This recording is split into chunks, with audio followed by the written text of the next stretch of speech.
Hello students, आज की class में हम बात करेंगे सिस्टम इक्विलिब्रियम के बारे में। ओके, जैसे कि हमने लास्ट क्लास में ये सीखा था कि सिस्टम क्या होता है, बाउंड्री क्या होती है और सराउंडिंग क्या होता है। सिस्टम क्या होता है कि जिस पर हम अपनी स्टडी को फोकस करते हैं वो हमारे लिए क्या हो जाता है, सिस्टम।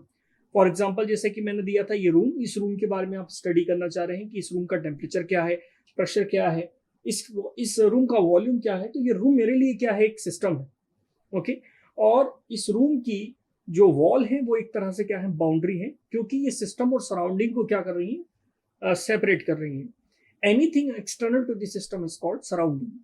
जो कुछ भी बाहर है इस रूम के, उसको हम क्या बोल रहे हैं, सराउंडिंग बोल रहे हैं। ओके, तो सिस्टम इक्विलिब्रियम, जिस सिस्टम के बारे में हमने पढ़ा था, उसके इक्विलिब्रियम की कंडीशंस क्या क्या होती हैं ये हम देखेंगे। अगर कोई सिस्टम इक्विलिब्रियम में है तो उसके लिए तीन बातों का होना आवश्यक है।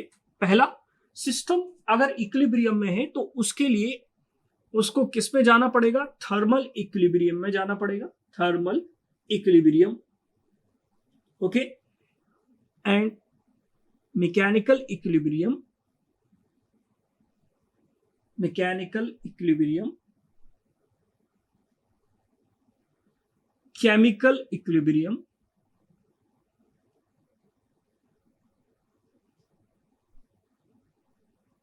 ओके, अगर कोई सिस्टम इक्विलिब्रियम कंडीशन में है तो वो थर्मल इक्विलिब्रियम में भी होगा, मैकेनिकल इक्विलिब्रियम में भी होगा और केमिकल इक्विलिब्रियम में होगा। अगर कोई सिस्टम इन तीनों इक्विलिब्रियम में है तब उस सिस्टम को इक्विलिब्रियम कहा जाएगा, या फिर उसको थर्मोडायनेमिक इक्विलिब्रियम में कहा जाएगा। किसमें, थर्मोडायनेमिक इक्विलिब्रियम में कहा जाएगा। जैसे कि फिजिक्स में हम पढ़ते हैं, फिजिक्स में हम इक्विलिब्रियम की कंडीशन पढ़ रखी है। जैसे कि एग्जांपल में इस पेन का देता हूं। ओके, पेन एक बॉडी है। अगर मैं बोलूं कि इसकी इक्विलिब्रियम की कंडीशन बताइए, तो अभी पेन हॉरिजॉन्टली मूव कर सकता है, वर्टिकली मूव कर सकता है, और अपनी एक्सिस पे ये क्या कर सकता है, रोटेट हो सकता है। तो अभी ये इक्विलिब्रियम में नहीं है। इसको इक्विलिब्रियम में लाने के लिए, इसको संतुलन की स्थिति में लाने के लिए मुझे क्या करना होगा, हॉरिजॉन्टल से एक फोर्स इस तरफ लगाऊंगा, एक फोर्स इस तरफ लगाऊंगा, तो अब ये हॉरिजॉन्टली मूव नहीं कर पाएगा, लेकिन ये वर्टिकली मूव कर सकता है और ये अपनी एक्सिस पर रोटेट हो सकता है। अगर मैंने इसको टॉप से और बॉटम से एक फोर्स दे दिया तो अब ये वर्टिकली भी मूव नहीं कर सकता, लेकिन ये अपनी एक्सिस पर रोटेट हो सकता है। जिस डायरेक्शन में ये रोटेट हो रहा है उसके अपोजिट डायरेक्शन में मैंने एक मूवमेंट लगा दिया, जिससे कि इसका रोटेशन भी क्या हो जाएगा, ब्लॉक हो जाएगा। तब ये बॉडी इक्विलिब्रियम कंडीशन में कही जाएगी। फिजिक्स में इक्विलिब्रियम के लिए हम क्या बोलते हैं कि summation of horizontal forces equals to zero, summation of vertical forces equals to zero and summation of movement is equals to zero. Similar condition में इक्विलिब्रियम हम थर्मोडायनेमिक्स में भी पढ़ते हैं, जिसको हम सिस्टम इक्विलिब्रियम बोलते हैं। सिस्टम का मतलब क्या था, जैसे कि एग्जांपल लेते हैं, एक सिस्टम बनाते हैं। सिस्टम में हम जब भी थर्मोडायनेमिक्स में सिस्टम के बारे में बात कर रहे होंगे तो एग्जाम्पल के लिए हम हमेशा पिस्टन सिलेंडर अरेंजमेंट बनाएंगे, क्योंकि उसको समझना आसान है। आप सिस्टम किसी भी चीज को बना सकते हैं, एक पंप बना सकते हैं, कंप्रेशर बना सकते हैं। ये सभी क्या है, सिस्टम है, जिसको हमने ऑलरेडी क्लासिफाई करके रखा है कि कौन सा सिस्टम क्लोज सिस्टम है और कौन सा सिस्टम ओपन सिस्टम है और कौन सा सिस्टम आइसोलेटेड सिस्टम है। ओके, ये बातें हम ऑलरेडी कर चुके हैं कि अगर कोई सिस्टम क्लोज सिस्टम होगा तो क्या कंडीशन फॉलो होगी। अगर कोई सिस्टम क्लोज सिस्टम होगा तो मास ट्रांसफर नहीं होगा, सिर्फ एनर्जी ट्रांसफर होगी। अगर कोई सिस्टम ओपन सिस्टम है तो उसमें मास ट्रांसफर भी होगा और एनर्जी ट्रांसफर भी होगी। अगर कोई सिस्टम आइसोलेटेड सिस्टम है तो उसमें ना ही मास ट्रांसफर होगा और ना ही एनर्जी ट्रांसफर होगी। तो हम पिस्टन सिलेंडर अरेंजमेंट लेते हैं और अंदर एक गैस कंसीडर करते हैं कि अंदर मान के चलिए क्या है, गैस है। ओके, ये गैस है। अंदर का टेम्परेचर T1 है और बाहर का टेम्परेचर क्या है, T2 है। ये है सिस्टम। गैस मेरे लिए क्या है, सिस्टम। क्लियर। जो सिस्टम है इसकी जो बाउंड्री है, ये जिससे कवर है, जिसको हम वॉल बोल रहे हैं या सिलेंडर वॉल बोल रहे हैं, ये हमारे लिए क्या है, एक बाउंड्री है। क्या है ये, बाउंड्री। और ये बाउंड्री कैसी है? फिक्स बाउंड्री है। Anything external to the system is called surrounding. उसको हम क्या बोलेंगे? सराउंडिंग बोलेंगे। क्लियर? सबसे पहले इक्विलिब्रियम के बारे में बात कर रहे हैं, जिसको हम क्या बोल रहे हैं? Thermal equilibrium. थर्मल इक्विलिब्रियम, कोई सिस्टम थर्मल इक्विलिब्रियम में कब कहा जाएगा? थर्मल इक्विलिब्रियम, कोई सिस्टम थर्मल इक्विलिब्रियम में कब कहा जाएगा? थर्मल का मतलब क्या है? हीट। थर्मल का मतलब क्या है? हीट। और हीट किससे रिलेटेड है? टेम्परेचर से।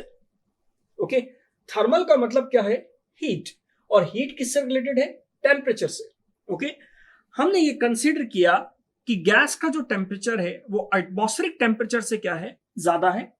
Example, atmospheric temperature 30 degree centigrade है और अंदर का टेम्परेचर जो है वो 50 डिग्री सेंटीग्रेड है।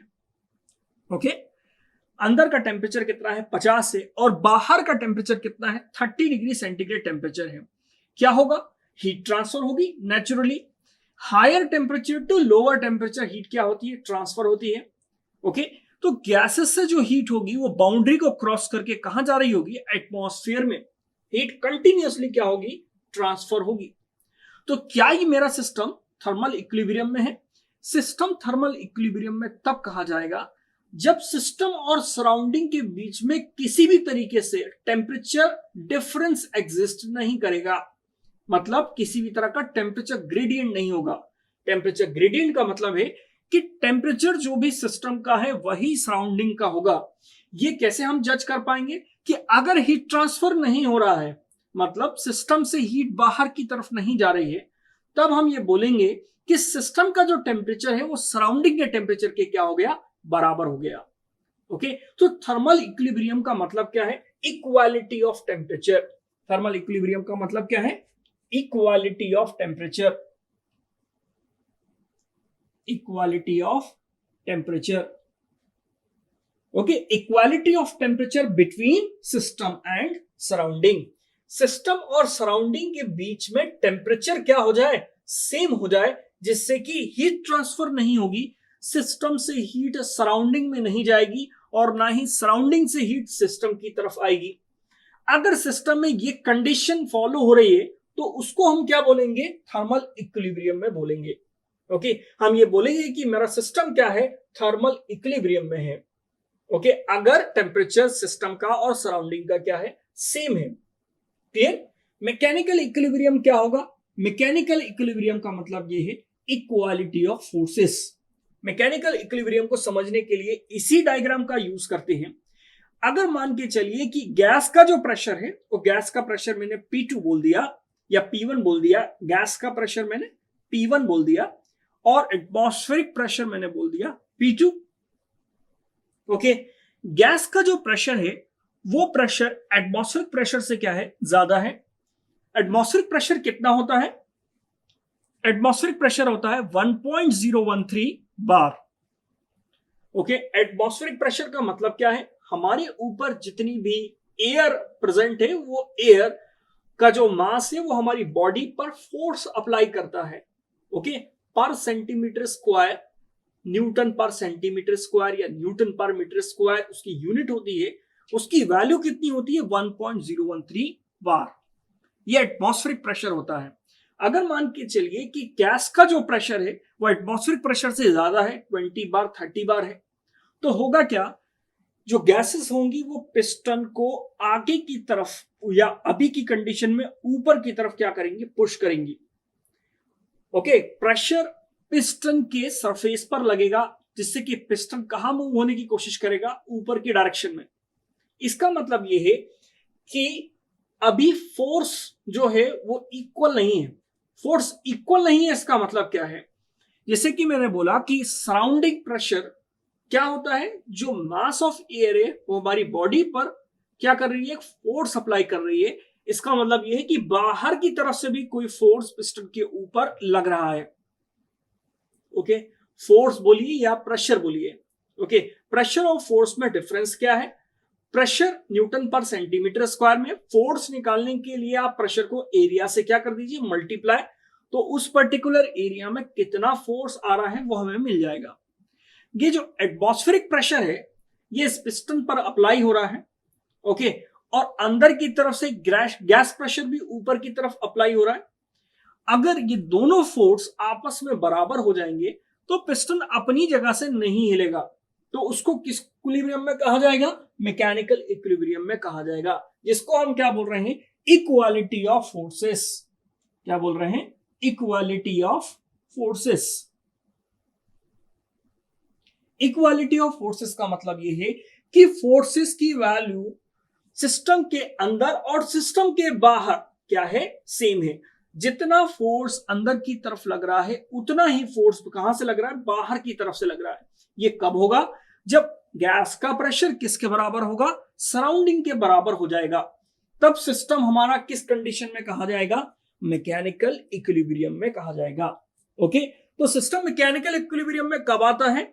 जब गैसेस का जो प्रेशर है वो, या फिर सिस्टम के अंदर का जो प्रेशर है वो एटमॉस्फेरिक प्रेशर के क्या हो जाए? बराबर हो जाए। ओके, तब हम अपने सिस्टम को क्या कहेंगे कि वो किस में है? मैकेनिकल इक्विलिब्रियम में है। या फोर्सेस क्या हो जाए? बराबर हो जाए, तब हम उसको क्या बोलेंगे? मैकेनिकल इक्विलिब्रियम में बोलेंगे। केमिकल इक्विलिब्रियम क्या है? केमिकल इक्विलिब्रियम का मतलब यह है कि किसी भी तरीके से कोई भी केमिकल रिएक्शन ना हो, उसको हम क्या बोलेंगे? केमिकल इक्विलिब्रियम बोलेंगे। जैसे कि ये गैस है, गैस सिस्टम के अंदर है, अगर इस गैस में किसी भी तरीके की कोई भी रिएक्शन नहीं हो रही है तब हम उसको क्या बोलेंगे? केमिकल इक्विलिब्रियम में बोलेंगे। नो रिएक्शन, ठीक है, नो केमिकल रिएक्शन।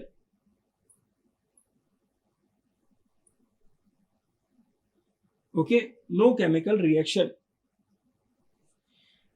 सिस्टम के अंदर किसी भी तरीके से कोई भी केमिकल रिएक्शन ना हो तब हम उसको क्या बोलेंगे? केमिकल इक्विलिब्रियम में बोलेंगे।